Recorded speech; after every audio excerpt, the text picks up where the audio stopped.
with Team Applejacks. It looks like they do have a fill-in. Trinal is going to be coming in as their third, so we'll see how much that changes up their style, but they are over here by tree for game number one. Trinal's already got himself a blue armor, so not bad at all whatsoever. We're still waiting to see maybe if we have the 50-50 fights on drop. It's really hard to tell because of the wild card drops that happen here on Pro Night. Yeah, and there's a couple of instances where there's going to be some people switching it up, but Tanner Slays gets the first knock. Let's go ahead and hop on board with him and see what Team No Cocoa Puffs is doing. As Ronnie's going to answer that with a knock of his own. It looks like this is going to be a 2-on-1 situation. I believe it's Noko and Noob King versus one player here. We'll find out if it is. And this is going to be Nestle Pure Life over towards the dome side. Yeah, Team Noko running the Wraith and Horizon along with that Bloodhound. They will be able to get the team fight win right there over by Dome.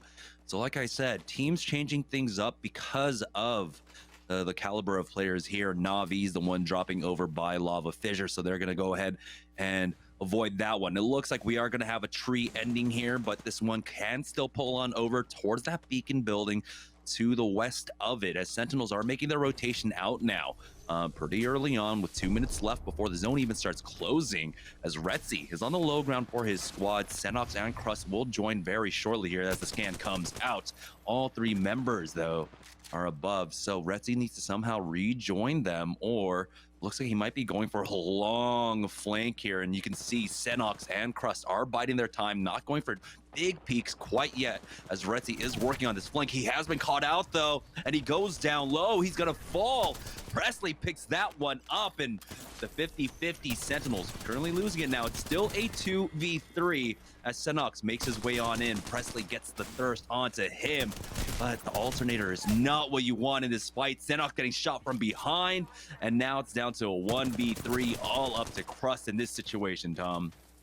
This fight is taking place so early, it's actually pretty crazy, and we had Sentinels with a huge armor advantage throughout all this, but as soon as the flank doesn't work out, then Retzi's going to have to bail, and these are exactly the two teams that we were talking about, Nestle Pure Life and Sentinels. Both of them look like they are going to be in shambles. Well, one team's in shambles, the other one's already out. Yeah, we'll see if he can ever recover that. 19 squads, 53 players remaining here, and Team Pringles are going to be able to win that 50-50 up against them. Joining on board with Los Corridos, they're going to be doing what they did last week once again, running that Rev Octane in this lobby. They do have their eyes set on them. I'm surprised that they didn't maybe try and full send, but they didn't see the trades, and it was a convincing win in that fight for Team Pringles. They did a good job. That flank did not work out for Retzi. They instantly turned on him. He wasn't able to get into his queue, and he went down. Yeah, also they're not going to charge because you can see the Revenant ult just came back up, so that Death Totem is huge for this push. Otherwise, you're just basically griefing yourself. So they wanted to wait for that one to come back. They're also not that far from the zone, so I think that they'll do a pretty good job of holding this area. But obviously, they don't have the information that we have on where this one's going to go. They could be thinking this is Harvester based on the information that they see with this first ring. Once round 2 closes, they'll see that they don't have that much area to work from. But this is already getting congested over here. Team Pringles still getting busy over here. You can see they're falling back over towards the train tunnel, and they're having different routes that they can go and take. But ever since that fight, that there's going to be much more attention over here. This is a fight in the middle of the rotation, right in the middle of the map. And yeah, it took place fairly early, but it lasted for about 40 seconds. And in 40 seconds in Pro Apex time is like a million years. Yeah, the fight was done around a minute 30, which is where a lot of teams are just moving out of their POI. Some of the faster teams move around 2 minutes now, just beforehand. But Team Pringles, they're going to continue to move on out as they do have a scan out. There's a team just to their northeast, and they're going to continue to hold this building for now, which we know this is going to continue to pull down to tree, but playing this area, I like it. There should be a lot of teams rotating through here. If they're looking for the kill points, this is where you want to play. Yeah, and they'll eventually go and try to take this high ground, and maybe there's going to be some contention back there. But the question is, which tree zone is it going to be? Is it going to be in the very, very back of tree? And if that's the case, then they're going to be sitting pretty over there. But if it's more towards where we saw yesterday, where it's the buildings closer towards Sorting Factory, kind of where that overarching tree bark is, and that I think it's like a tree root, that's where that zone could pull to. So there's a lot of different options over there. The one that they're hoping for, that again, that it's over towards the backhand side, that means that they only have to worry about rotations right there, and then 2 teams that are going to be basically in front of them. And a lot of times those 2 teams focus each other, and the team that's on the high ground focuses on the other side, directly where they made the rotation from. So we'll see what Team Pop-Tarts is up to. Looks like they're gonna have to make their way through one of 2 chokes here. Yeah, I believe Pop-Tarts do take Geyser. They do a they can do a fairly aggressive split, but they're moving back up towards No Name and coming back down as we join on board with Team Rockstar, who have taken position in the far back reaches of Tree. We've seen circles end at near here before, and they're just going to control this for now. And like they do, it is going to be Tech starting off on that crypto. Matt Pickett is on the Octane though. And then who is the Rock? Who is the Rock? It's Dwayne Johnson. You don't know who the Rock is? Come on, man. Never heard of him. Well, we'll see what Rockstar is up to. They're in one of the best spots right now, and that's what Tech's known for, is putting his team in a great position. And this is OP. I'm surprised that, obviously, if Caustic was still as strong as he was before that March 9th patch, then I think that we'd be seeing a lot more Caustics here, especially in combination with the crypto. But it looks like they were able to get Sunox's banner. Retzi was a little bit too far because he went for the flank. So nice little Tomcat rat cam. Nice shots from Joey Blackout through the window. That's not that easy to hit. So really nice job by Joey. Yeah, on board with Cheez-It. And the circle that we saw yesterday for for Tree, it was basically right outside of this building, I believe. And so that's where Team Cheez-It are currently playing. And, you know, it's they're in a decent spot, right? They're on the outer edges of Tree, and so they have better angles to try and maybe get some damage off onto teams that'll be rotating in from the north side, from the northeast side. And so sitting on the blue armor's not the worst, because they have the possibility to easily upgrade those for the time being. Though we still have a lot of teams, as it looks like TSM's in a fight with Pop-Tarts. We should go ahead and join on board with them in just a moment. And there it is, TSM. They are running that Octane. They have Pop-Tarts ahead of them, so it looks like they were trying to avoid the Geyser rotate, but that means they ran right into TSM, which is not a team you want to run into in the early game. Yeah, and if you guys are wondering, you know, we saw that Hal was posting for a sub for Snipe Down. This is the sub. It's TSM controller guy. Actually, no, that's actually Snipe Down. So we'll see what TSM is going to be able to do on their rotation here. And it's not easy when you have so much to work from. You can see there's another team coming out from this train station area. We saw the mini map. There are a lot of teams inside Tree, but there's going to be a lot of action still on the outside, so we should probably continue to keep tabs on TSM, but we don't have time because there's 3 different fights taking place. Joey Blackout still inside Tree fighting over there, and then another team, Team Applejack's, fighting over towards the side as Pop-Tarts find Sentinels as well. Yeah, Crust was just playing on the north side of that, but he does go down, and now they do lose out on one as Los Corridos are going on in. They've already gone the thirst onto Stomps as well. In this 2v3, you have to imagine they've already used, the Death Totem there, and you can see why it is so potent in these fights. They're just going to go ahead and back up off of this one. They've lost Stomps. They haven't been able to pick up his banner. Don't know they'll be able to recover that for now, as Applejacks came in for the third party here. And we'll take out Na'Vi. We're down to 18 squads, 50 players remaining. So really Sentinels and Nestle Pure Life are the only 2 squads that are currently out, but we have a number of damage teams. Joining on board with Pringle, still playing over here by Thermal, and they were able to get a knock onto Nasky earlier on. It looks like a re-knock comes down. He does ultimately get thirsted by Team Pringles. Really impressed with Team Pringles and the way that they've been playing recently, and also Aves too. Aves has been just shooting out of his mind as we are talking about Caustic, and Casper is going to rock that. Speaking of nice shots, Casper with the knock right there onto Joey Blackout. He's going to grab the banner. We saw some great plays from Bird yesterday, too. He was playing Gibraltar, interestingly enough, but it looks like the res did happen throughout all that, with some more shots coming through. Looks like Casper's not allowing that to happen. Madness going to get re-knocked as well. That's the finishes onto Prodigy Aces, Ack, and Joey Blackout. Nice job by Team Rice Krispies. I don't think they're going to be able to get Sunny back up, but again, Casper is going to be able to show the power of the Caustic here. He's still able to zone things out. It's just his ultimate isn't nearly as useful as it used to be. So that means that, again, with that Horizon, Crypto, caustic combo, you're not going to get that big wombo like you'd want to. But they're in a great position, and they have the composition that they need to hold people off. The big question there is, why did Team Cheez It push out of their building? Where I saw them on the kill feed, they had gotten 1 or 2 kills. Then they pushed out into that car, which can be such a deadly thing, as you can see right there. TSM, though, making the rotation now, still playing on the edges, making their way down to Thermal, hitting a Wraith for 14 gold. We'll see if they can force them off this high ground location, but we saw a lot of teams in the area. Team Pringles were here as well, not too far off to the south. ImperialHal's with the high ground angle. We do have Bloodhound Ultimate being popped by Snipe down here, as continuing to try and chase him down, but for the time being, they're just going to play behind cover, waiting out the rest of that Beast of the Hunt until he gets big hit, has to go back behind cover to heal on up. And TSM, they're just going to hold at this choke for the time being.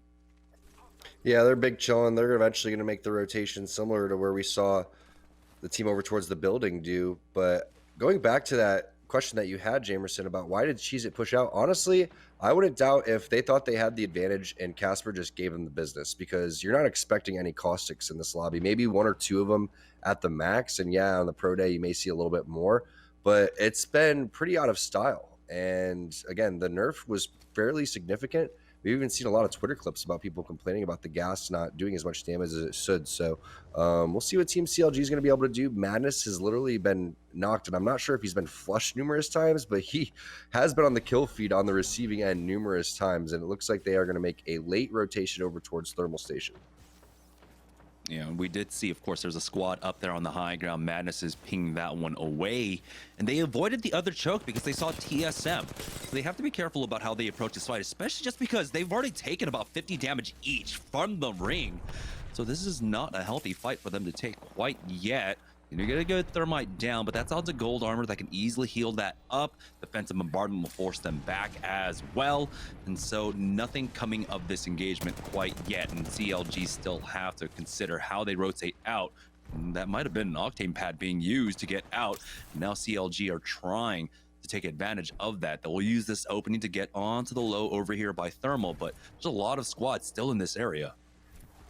Is that a Bangalore smoke? Who the heck's playing Bangalore? Just a random smoke where they were taking the jump pad. Looks like Third Impact's getting some more kills over towards the side. Madness trying to track this player in front of him, is not able to. Looks like Lou gets knocked. That's going to be Albrelelli over towards the side. Nice job coming in, and it looks like they're going to be trying to get Madness as well, but he's going to queue back on over towards Vaxlon, and that's huge. Having your Gibraltar down means that they're not going to be able to get that dome. And oh man, Albrelelli again starts with the longbow and then goes on over to the R9. And now Vaxlon is running for his life. Yeah, and we'll see if he can actually ever recover this one. With 49 seconds left to go, they can camp this banner for a decent amount of time. But he's just going to have to give this one up and rat this one out. So Team Liquid, we're on that rotation path, catching them out. We're down to 14 squads, 37 players remaining with 30 seconds before this ring starts closing. It is, of course, continuing to pull on down over towards Tree. Vax eyeing the banners, but he does get hit up from that high ground position over by the connector area. Yeah, so they're playing on Team Liquid side, Octane, Gibraltar, and Bangalore. So really interesting team composition. You probably never would have thought a couple months ago that that's what you're going to be seeing a team like Team Liquid play and actually try to seriously utilize that. But we still see this zone pulling over towards the tree side. Not sure exactly which one it's going to be, but Applejacks is in a phenomenal position with this high ground. And we do see the pings coming down. So it could still pull a little bit more over towards them, but I feel like it's going to go and be that ending that we actually saw yesterday.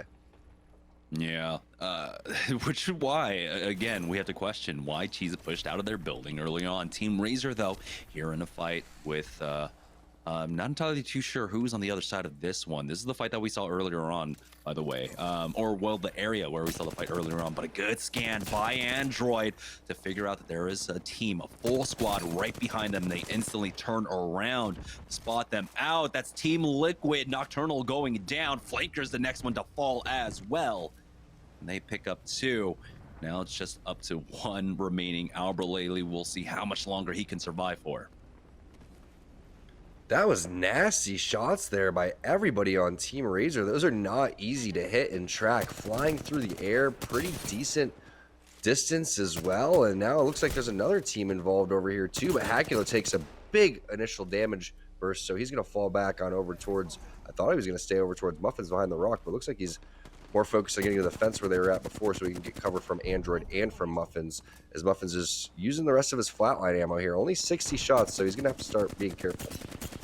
I believe that it's Team Pop-Tarts that were coming in for the third party, and yeah, they do ultimately finish off Albert Laley, so Team Liquid out. Third Impact, once again, fighting up against Los Carritos, have already gotten 2 knocks in that fight. I wonder what's going on there, as Team Applejacks are coming in, making a push on one of these buildings down here by Tree. They will finish off Team Intel, but Panders from the grave, gets Aves and Trinal down. That might mean a team can get aggressive here, but a gold bag res coming out from Rolders will get them right back into this and ready in fighting shape. He doesn't have his bubble for another 10 seconds, but that defensive bombardment will buy enough time to cover this res. Look at Trinal, man. He's a real one. Instead of crawling back into safety inside the building, he keeps his shield up like an OG so his teammates can get res. And he doesn't even get thirsted throughout all that. So what a job. Good teamwork coming in from Applejacks. And they continue to impress, not just on the open day, but it looks like they know what they're doing on the pro day too here, Jamerson. Yeah, they've gotten at least 3 kills. Rollers with the 3 there. As Ugzako is still alive for Los Carritos, finishing off Team Pop-Tarts. We're down to 10 squads and 28 players remaining before the 4th ring starts closing up. Here's 303. They are also controlling one of the outskirt buildings here at Tree. The Beast of the Hunt already popped, about to end for Bambino here.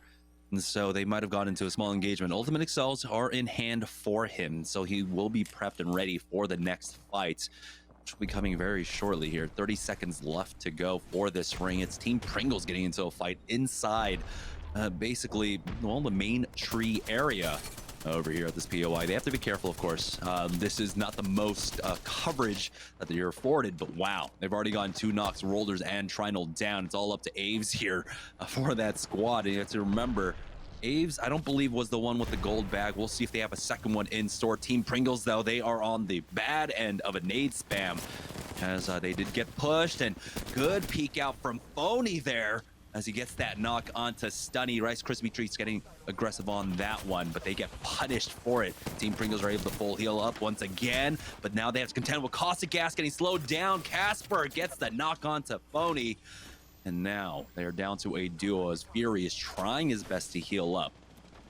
I want to know where Casper came from, because I'm surprised no one came from the high ground or the train tunnel rotation, because that's where you can put so much pressure on all those teams that are sitting on top of Tree. And there's literally like 6 to 9 kill points just waiting if anyone came from that angle. So now we see what TSM's doing. They're making the rotation. Team Rockstar outside of a building right now as Tech was healing up. Same with Matt Pickett over here. And it looks like there is another team over towards this high ground area as well. So there's so many teams layered over here, over towards this Tree side. We'll see how many actually make it into Zone 6. I would be surprised if a lot of more teams decided they wanted to fight, because this is a very, very third-party central area. And it looks like TSM takes the high ground, which is huge. Yeah, so they have all of this triangle to themselves at this point. With 5 squads remaining, it is going to be all 5 full squads as well. If they need to, they've even got the replicator there to come up with extra meds. But TSM, they've been getting into some decent scraps throughout this. Oh, Hal peeks down underneath, spots a full 3-man, gets an Arcstar into that bubble, and there is a knock onto Bambino. And TSM, with the help of Tanner Slays, not on their squad, will be able to push this. Pyrodise will be the next one to fall, and it looks like they'll be able to finish him off. 194! How the hell do you survive that? But now, Snipe Down does have to back off, and he will for the time being. TSM once again win the priority position for this ring, looking to close this one out. 4 squads remaining now as 303 falls. Is that Snipe Down? He's moving like he's not playing on controller. I mean, it looked like Snipe Down's shots, but the movement seemed a little bit fast from Snipe Down. It looked, maybe he, maybe he drank a Rockstar or something like that before this game started. He's out of his mind right now. Look at these guys going absolutely nuts, dropping down. No fear in this dojo, chasing down this last player over towards the side. I believe that is going to be Crummy on this team, and no, that's all of that squad down immediately, and then they're going to just jump head back towards the top. TSM going nutty with it. He's got 7 kills with 3 assists. I don't know. I feel like that's probably sniped. And I think they were just looking for a fill for the GLL tourney that was taking place earlier on. But we're down to 3 squads now. TSM have the center of the zone, and Tanner Slays is taken out and instantly thirsted. Now, they do lose out on 1, but it's still going to be a 3v3 as the res does come out. Reps throwing down the defensive bombardment right on top of it. Nice. Might be able to get the knock. You do get the res. The armor swap is there. ImperialHal instantly turns around with the 301 before he falls, but he did a lot of damage, allowing Snipe to come back in. Reps is still alive, fighting inside the bubble in this 2v2. They get the knock, and it's going to be third Impact who steal away the win.